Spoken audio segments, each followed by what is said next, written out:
Ashamaa jirra jirtu hordoftoota fi kabajamtoota YouTube Shawaayee jalatti argamtan akkam jirtan nagaa keessanii obboloota koo qaalii fi gaarii akkam jirtan ay nagaa kooti galata waaqayyoo.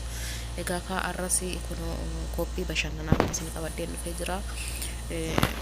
Kaayyoon koo iddoo garaagaraa qophii garaagaraa isiniif dhiyeessuu, iddoo bashannanaa, iddoo nama hawwatu isin dhiyeessuudha. Amma haalli naaf mijateen viidiyoo ba'ee isiniif waraabutti bakka garaagaraa deemee simboo aarsuudhaan isiniin jedha. Har'a sunuu viidiyoo tokko qabadheen dhufee jira. Obboloota koo qaalii fi gaarii warri YouTube chaanaalii kiyya jalatti argamtan hundumti keessanuu biyya keessaa fi biyya alaa iddoo bashannanaa tokko isinii qabadhee dhufeen jira. Bakka bashannanaa bakka nama hawwatu tokko yeroo deemee isiniif dhiyeessuudhaaf qophiidha. Kaayyoon kiyya gara fuulduraatirree odoo biyyattirree yeroon galee bakka nama hawwatu waan namatti tolu kana waan akkana isiniif dhiyeessuudha. Kaayyoon kun lammaffaan immoo rakkataa ittiin gargaaru, rakkina biyya keenya keessa jiru yoo waaqayyo jedhee fedha waaqayyo ta'ee gara biyya koo nagaan galee kana wanni irratti xiyyeeffadhu jechuudha.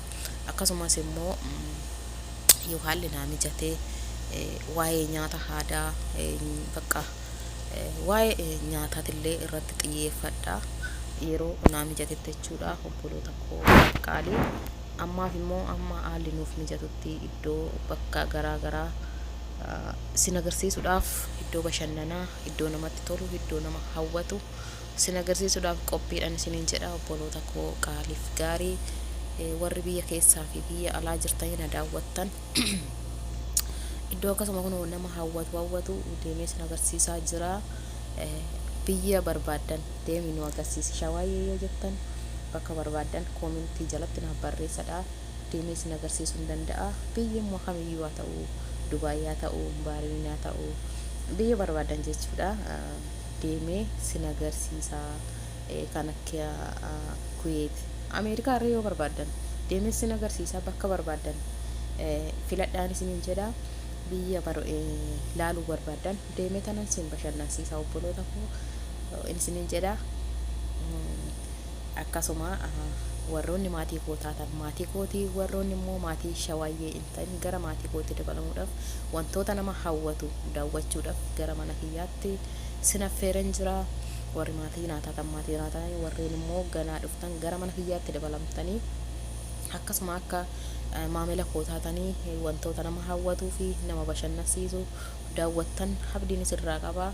Akkasumas immoo yeroo biraatiif immoo gorsa adda barumsa garaagaraa walirraa barachuudhaaf amma dandeettii keenyatiin wal gorsuudhaan, wal bashannansiisuudhaan wal gargaaran isiniin jedha. Obboloota koo amma kunoo iddoo kanan jira. Iddoo kanaan isin agarsiisafanii xiqqooshii lafti dukkana garuu lafti dukkana sirriitti baay'isee mul'achaa hin jiru malee yeroo kamiyyuu haa ta'u, galgalarree haa ta'u, guyyaallee haa ta'u, ganamallee haa ta'u, yeroodhuma barbaade deemee iddoo nama hawwatu, iddoo nama bashannansiisu isiniif fidee dhufuudhaaf qophiidhaan isiniin jedha. Biyya barbaadan immoo sanduuqa koomentii jalatti naafaa biyya isin barbaadan deemee isin agarsiisuudhaaf ani qophiidhaan isiniin jedha.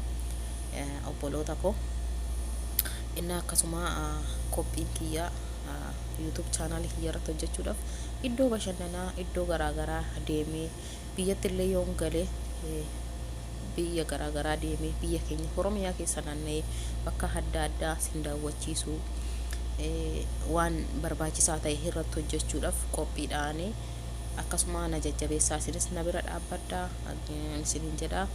Isin yoo na bira dhaabbattan anis immoo akkasuma jajjabaadhee waan dandeettii kiyyaa hojjechuu nan danda'a. Obboloota koo yoo wal jajjabeessine waan baay'ee irra gahuu dandeenya isiniin jedha. Har'a kunoo iddoo kanan jira. Bakka kana naannoo bishaanii tan jira. Akkasiin isiniin jedha obboloota koo